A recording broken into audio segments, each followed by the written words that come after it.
सावधान, बहुत सावधान। आप बच्चे नहीं हो, आप लोगों को हित अहित का ज्ञान होना चाहिए। इंद्रियों की मांग को अपनी मांग मानना, मन की विलासता को अपनी मानना, यह आपको बांध देगा, प्रकृति में बांध देगा, माया में बांध देगा। भागना पड़ेगा, संसार स्वीकार करना पड़ेगा, गिरना पड़ेगा। इस बात को अंदर से समझिए। आपको बहुत मजबूत रहना है। अभी तो माया ने कोई प्रश्न ही नहीं किया आपके सामने। अभी तो सिर्फ पढ़ाई चल रही, तब आप भागते हो अंदर से, बाहर से चाहे हमारे नजदीक भले दिखाई दे रहे हो। और जिस दिन प्रश्न आया तो आप समझ कितने नंबर आएंगे आपकी परीक्षा के। पहले ही आप मांग कर रहे हो जगत की, तो जब प्रश्न आएगा कि एक तरफ जगत का आकर्षण, एक तरफ प्रभु का आकर्षण, तो आप उत्तर क्या दे पाओगे? क्योंकि पहले ही जगत का आकर्षण है, इसी को तो मिटाना है। नहीं समझ पा रहे आप, इसी को मिटाना है आपको। जथा लाभ संतोष सदा काहू सो कछु न चाहूंगो। जैसे मेरे प्रभु रखे वैसे रहूंगा, कभी कोई चाह नहीं करूंगा।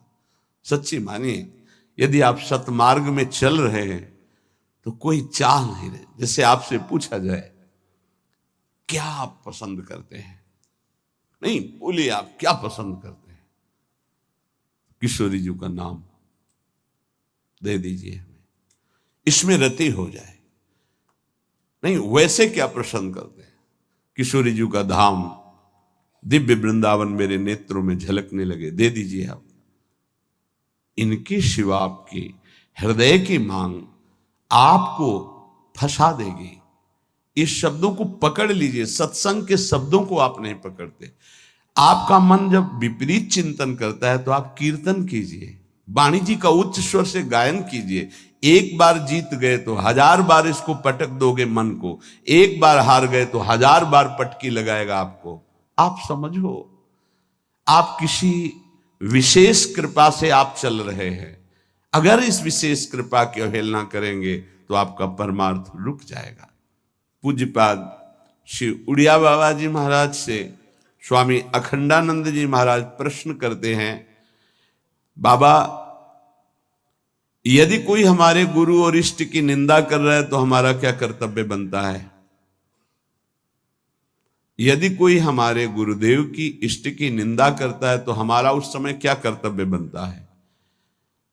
उत्तर, उस उपासक को चाहिए कि उसके सामने जो इष्ट की निंदा या गुरुदेव की कर रहा है वहां से तत्काल हट जाना चाहिए। कभी भी दोबारा उसके पास नहीं बैठना चाहिए। नीति कहती है कि सहन नहीं करना चाहिए, लेकिन प्रीति कहती है कि उठ के चल देना चाहिए, लड़ाई झगड़ा नहीं करना चाहिए। बहुत ये व्यवहार की बहुत काम की बात है।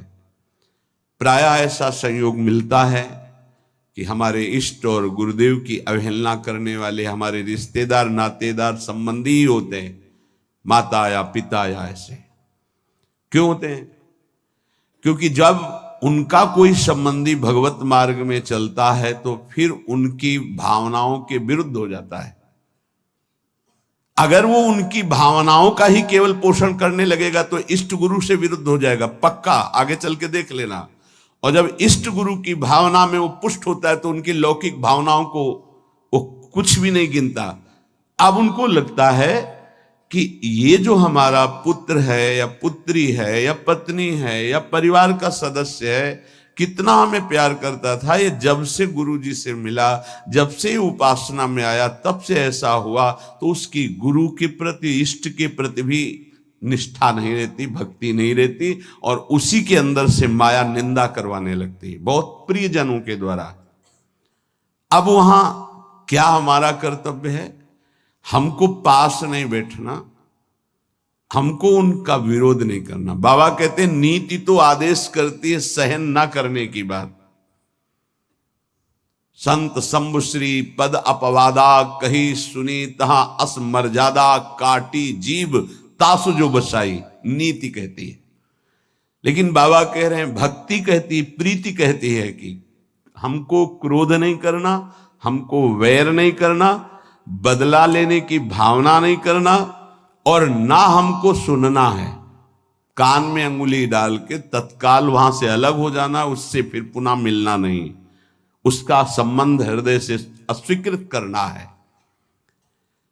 जो सहन करता है तो भगवान और गुरुदेव में उसकी प्रीति स्थित हो जाती है। यही जीवन का परम लाभ है। दूर का कोई करे तो चलेगा, बिल्कुल पास का करेगा, नजदीक एकदम विरोध शुरू होगा, बिल्कुल नजदीक शुरू होगा। आपको बचाना है अपने आप को और उसका भी मंगल मनाना है। भगवान से प्रार्थना करनी है कि इसकी बुद्धि शुद्ध हो जाए और अपने को उसके आकर्षण, संबंध, वचन तीनों से दूर हटाना है। क्योंकि भगवान की स्मृति स्वयं श्री भगवान है। अगर आप इष्ट और गुरु की निंदा सुनेंगे, करना तो बहुत दूर की बात, तो आपकी भगवत स्मृति गायब हो जाएगी,